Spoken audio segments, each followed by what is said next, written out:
Who's your favorite movie star? Eddie Murphy. Who's your favorite rock star? Prince.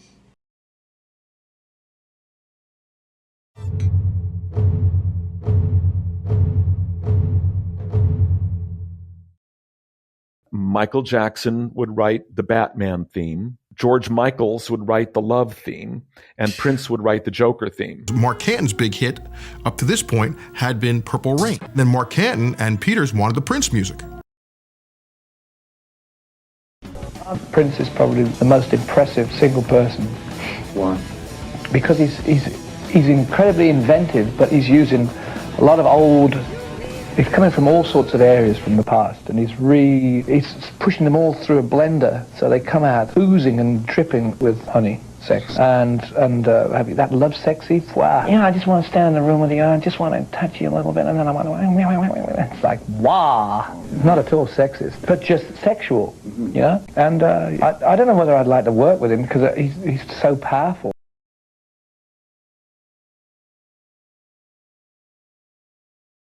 I'd already done the song. The girls were supposed to fly over to Minneapolis. Meanwhile, he was like, well, you come over first because I'm working on this other stuff, and then the next time we'll fly you out with the girls. When we recorded the song, he said, you know, I'm not sure about this. And I was like, well, you don't like the song? I don't know. He goes, I could just see it now. You're going to be driving off in a limo with a big green smile on your face. And he said, that would be just like vanity. I was like, money's not green. And he was like, American money is green. I don't think he liked the idea of women becoming independent. Well, maybe it was just if he was in love with somebody, he didn't like that. I think she was one of his first loves, and I think she broke his heart. And I think anybody else that came along after that paid a little bit of the price.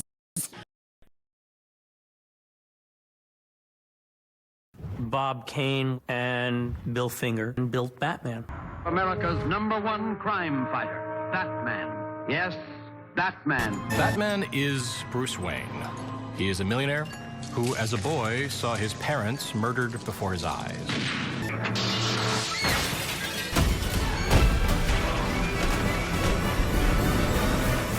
He's someone who takes tremendous tragedy in his life and uses it as fuel to become this pinnacle of human achievement. You taught yourself to play at 7 years old? Yes. Do you remember your first sound? Yeah. This more campy version of Batman will define the character for years to come. Warner Brothers agrees to make a Batman feature film starring Michael Keaton as Batman with Beetlejuice director Tim Burton. Tim Burton, he is such a visualist that he makes things happen through his mind that's not even on the page. My favorite comic character was Batman. Just getting into the sort of psychology of, that was at that time, you know, sort of new territory. I looked at Jack and I said, you know, I don't want to tell you about this now, but there's a movie we're doing called Batman, and you have to play the Joker. It's such an obvious choice. Is it too obvious? And she has an incredible vulnerability, sense of humor. You fall in love with her. They called me and I found myself on a plane over to London. I had no time to think. This is not a movie. This is an experience. This was going to be far more than just your average movie. The car, Michael and his outfit, it was just wow. Warner Brothers went to John Peters and said, we need some contemporary music to go along with this soundtrack. And John Peters is like, okay. I know who he is. He's a producer, you know, he's a producer with Peter Guber of Rain Man, of 1989's Batman. He was a hairdresser, and he worked for Barbra Streisand. They wound up being in a relationship and stuff like that. He wound up being a producer. What an American dream. You go from Barbra Streisand's hairdresser to producing Batman. I don't think people get over the fact that I started as a hairdresser, you know. We had talked about several different artists. I got a call from Tim. I'm doing this thing. You might be interested in it. They went into production. I flew out to London and went out on a set. It was sensible for them to be worried about me. I was walking through Gotham City. The first meeting we had, Tim flew me out, met John. He's very pop-oriented. His original idea, John wanted Michael Jackson would write the Batman theme. George Michaels would write the love theme, and Prince would write the Joker theme. That could very well be true because everything was supposed to be from the characters' perspectives. He's telling me about this. I was like, I don't really understand what I'd be doing. I think he sees on my face, this isn't going well. So that makes sense. And I do know that he had dinner with Michael Jackson around that time. So maybe that was to discuss that. Is Bubbles in my trailer? Yes, sir. What is he wearing? He's wearing a Prince t-shirt and red sneakers. Prince t-shirt? What's with all the smoke? Movie stuff, sir.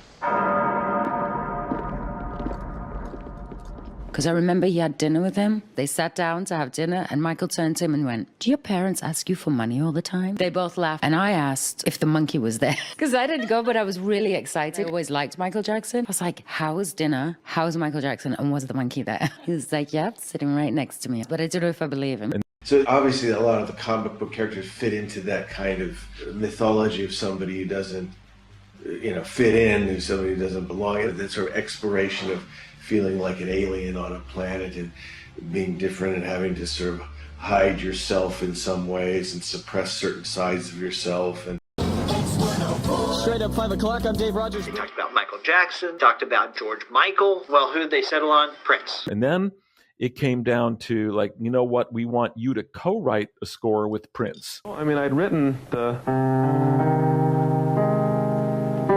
real simple, very, very simple theme, and it got aggravating, even though I knew he would get lots of publicity, and that's natural, he should, he's a big star, and to get involved in the film this way is very unusual. Usually, if they have a couple of songs in a film, there'll be different artists. So even just to have more than one song by the same artist and a major artist is very unusual. That was aggravating before the movie came out. So it's inevitable, and especially with somebody like Prince, that would get lots of publicity. And I didn't care about that. But I want to get credit, yeah. Then when he started getting credit for my work, I said, whoa, wait a minute, that's one step too far. I mean, everybody keeps coming to me going, I don't get it. Why are they calling this the soundtrack? And I can't answer the question. I hope that in the future, they do clarify songs from, score from. They're both the soundtrack, instead of creating what I think has been a very confusing situation. I think it would have been a little clearer if one album was called Songs, Batman Songs Soundtrack, Batman Score Soundtrack, and I think that's the reason why it's so confusing. Then Mark Canton and Peters wanted the Prince music. He kept saying, we're going to have Prince do songs, because Mark Canton's big hit up to this point had been Purple Rain. One of the gifts and the geniuses, I think, of Tim Burton is that he is very collaborative and works well with a creative producer. Tim Burton's like, I don't really think we need Prince. He's like, no, you don't understand. I'm telling you, Prince is going to produce some songs for the movie. I guess it was the first time that I'd ever gotten an idea of like studio conceptualizing about things. I do remember meeting him for the first time in the back cave. He kind of actually fit, when he walked in. It was kind of funny. I was there when he wrote the whole Batman album. He gave me this cassette, and it just said Anna Waiting. The song Anna Waiting was written specifically for my birthday. Then we went in the car, and he put the cassette in, and that was the first time I heard that song. And the lyrics in the song, most of it are things that literally happened or things that we talked about throughout the whole song. It's like a whole story. I loved the song. It was great the first time I heard it. And then it was actually a couple of months later, he was in the studio doing the Batman album. We used 3/4 of his songs in the movie, and then, he had written so many songs that they sort of released a companion conceptual album that he had done.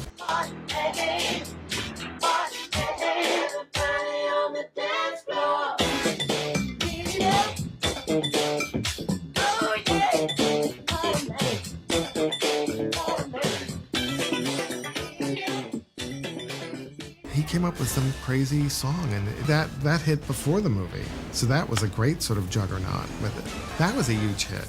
Vicky Vale. He said, would you mind if I used the song Anna Waiting on the Batman album? The thing is, all the songs are as if the songs were conversations to each other. Batman to Vicky, Vicky to Batman. I would change it to Vicky Waiting, but it would always be Anna Waiting because it's about you. So some of the words that wouldn't make sense for them. But I was like, I was a little bit weird about it at first. And then I was like, well, you wrote it. It's your song. And then he kept, the project, it just kept lingering on and dragging on. All of a sudden, I had a tingling in my left arm.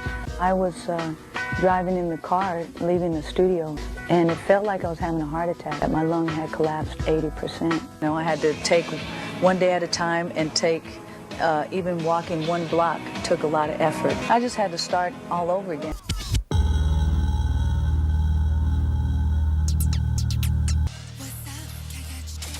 But then a year later, I'm in London, England. I get a phone call that Prince wants me to fly to Minneapolis to work on my album. Prince had booked me a flight, and I purposely missed it because I was so confused. Stephen Bargnoli said, go to Minneapolis and do the track with Prince. I said, well, Prince, I can't come. I have nothing to wear. I have this. I don't have this. He said, don't worry about it. When you come here, I'll buy you this, clothes, and whatever. So when I went there, I recorded Cat Attack and A Man Called Jesus. I flew back to London, and Prince wanted to put these songs on the album. Prince wrote the songs with me. Prince fired Bargnoli. So if I recorded those songs with Bargnoli, Bargnoli would still be making money off of Prince. And Prince didn't like that. I was so caught in the middle between Prince and Stephen Bargnoli with Wea, which, you know, my eyes woke up. There was something shady about him. So it just kept dragging on and on. And so for him to drag it on, you know, it upset me. You know, after all those years knowing him, I ended up getting a record deal in England. He actually told me, like, if you want to do this, you know, we could put out a song tomorrow. So then he finally wanted to do a song for me, because before he didn't really want me to work. But that was like more or less because he didn't want me working with other people. So I was like, when I got this deal in England, I was like, I'm going to do that. That upset him. I kept at bugging Prince about putting me on. He was like, no, he wasn't doing it. Man, when you gonna let me rap? I wrote the rap about the Batman that is the one in black like a bat out of hell. He will reveal, screaming down the road in the Batmobile, heading for the crime only to find nothing but a riddle. You know a rhyme, Jack be nimble, Jack be quick, Jack jump over the candlestick. That was the original Batman. Yeah. Kim Basinger, Michael Keaton, and Jack Nicholson. Yeah. Me and Miko Weaver, who was Prince's guitar player. Miko, he's with Prince. They're watching the dailies of the movie, and they're doing the soundtrack for Batman. He's telling me about what's happening in the Batman movie.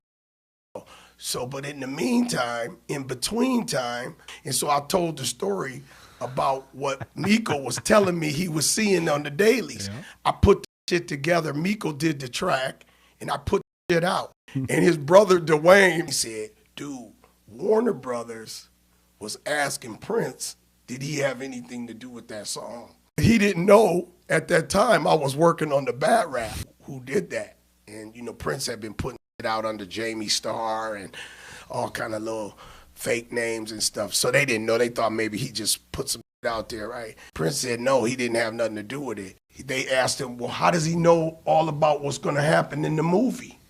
Soon after that, Prince called me up on the phone. And he was like, yo, T, come out here, man. Bring your stuff, man. You want to do something in the studio? Let's work on your shit. I went to Augsburg Lutheran College for a couple of years. And when Prince actually did call me and offer me the job, he was like, may I speak to Michael, please? I was so naive that I asked myself, well, do you think I'll have time to finish my first semester next year? I don't think you're going to have time for that in the creative arts unless you put your entire self into it. But I needed proof. Who would know it came in the form of Prince Rogers Nelson? Kim luckily came in last minute. It was kind of, I think, probably a strange circumstance for her because she's last minute thrown into this sort of boys club, you know, all these guys, you know, where's the girl, you know. There was a bit of a power struggle over Kim Basinger's affection. So Michael Keaton started to pursue Kim Basinger. She ended up landing in John Peters' bed. That made Michael Keaton mad because, man, of course, he's Batman. But John Peters is the producer. She ended up in a whirlwind, fanatical romance with the Purple One himself, Prince. The song Bat Dance apparently gets her rolling. She moved to Minneapolis to be with him. She moves to Minneapolis to freaking Paisley Park. Paisley Park! Stop the press. I mean, she showed up with that crazy looking dress at the Oscars. She was in. She was all in. Because Kim was cool with me. I was wearing a dress this big, an old dress. Yeah, this big. And I know I had to sort of fit back in the audience after that. Nobody would look up at me because I got the hook. I literally did. They said, I don't know what's going on, but they, you know, it went.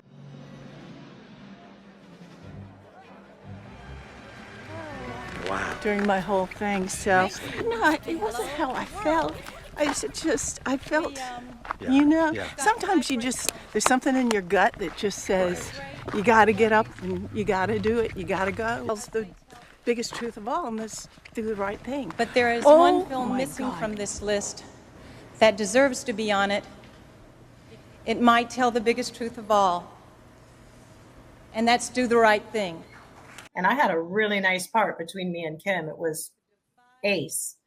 And we were both around the same height, kind of. So it wasn't even like a bat. I didn't have to, no one had to stand on a box next to me. It was kind of nice for a change. And it's crazy too, because when we came in to do the music, he was there, but there was no mention of a movie. The original script was with Kim Basinger. She was supposed to be directing. She was coming around Paisley quite a bit after that Party Man video shoot. I noticed, like, they didn't speak to her first, and if they responded to her, it was short. They didn't really make any kind of eye contact. I'm going to one of the bathrooms on the main level. We were out there recording one night, and I turned the corner from the stairwell. She's there. You know, I was petrified, and we almost run into each other. And I'm like, sorry. And she's like, oh, wow. No, I know you guys are used to people creeping around here at this time of night. You're an incredible drummer. Somebody so young, she's talking. I'm just like, I need to get away because I'm the youngest and I'm the last one hired. He's a very, very, very, very surprising guy. Yeah, I think he's something else.